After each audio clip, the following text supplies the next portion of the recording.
Gas ధరలు విపరీతంగా పెరిగిపోయినాయి. మన దేశ ప్రధాని అయినటువంటి నరేంద్ర మోడీ మనకు అంతర్జాతీయ మహిళా దినోత్సవం సందర్భంగా మహిళలందరికీ కూడా గొప్ప ఆఫర్ ఇవ్వడం జరిగింది. అదే గ్యాస్ ధర పెంపుదల. గ్యాస్ ధర పెంచి మహిళలపై అనేక భారాలు మోపుతూ ఉన్నారు. ఇప్పటికే పెద్ద పెద్ద హోటళ్ళు కూడా దాదాపు ఇతర రాష్ట్రాల్లో, కర్ణాటక ఇతర రాష్ట్రాల్లో హోటళ్ళు మూసివేయడం జరిగింది. ఎందుకంటే ఈ గ్యాస్ ధరలు పెరగడం వల్ల మాపై భారాలు మోపుతున్నారు అని చెప్పేసి. కమర్షియల్ గ్యాస్ ఏమో 215 రూపాయలు పెరిగింది. ఏదైతే వంటింటి గ్యాస్ ఉందో దానిపైన 60 రూపాయలు పెరిగింది అని చెప్పేసి చెప్తా ఉన్నారు. మంచి నూనె ఆల్రెడీ షార్టేజ్ వస్తుందని చెప్పేసి కూడా చెప్తా ఉన్నారు. ఇది రోజు రోజుకి ధరలు పెంచుతున్నారు తప్ప ఎక్కడ కూడా నిరుపేదలు కష్టం చేసుకునే వాళ్ళ కూలీలు పెరగట్లేదు.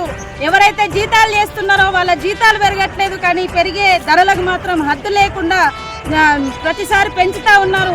యుద్ధాల పేరు మీద ఇక్కడ ధరలు పెంచడం కాదు. నిజంగా నీకు దమ్ము ధైర్యం ఉంటే, లేదు ప్రజలకు సేవ చేయాలన్న ఆలోచనతో నువ్వు అధికారంలోకి వచ్చినటువంటి నాయకుడు అయితే పేద ప్రజలకు ఏ రకంగా న్యాయం జరుగుతుంది, ఏ రకంగా యుద్ధం ఆపాలి, ఏ రకంగా భారాలను తగ్గించాలని ఆలోచించాలి తప్ప నిరుపేదల పైన భారాలు మోపడం కాదు.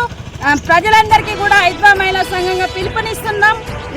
ఈ ధరలను అరికట్టకపోతే రేపు రానున్న కాలంలో తినడానికి తిండి దొరకక, చేతి నిండా పని లేక పేద ప్రజలకు అనేక ఇబ్బందులు ఎదుర్కోవాల్సిన అవసరం వస్తుంది. కాబట్టి ఆ సందర్భం రాకన్నా ముందే మనమే ముందు జాగ్రత్తగా పోరాటాలు, ఆందోళనలు, నిరసనలు చేయాల్సిన అవసరం ఉంది.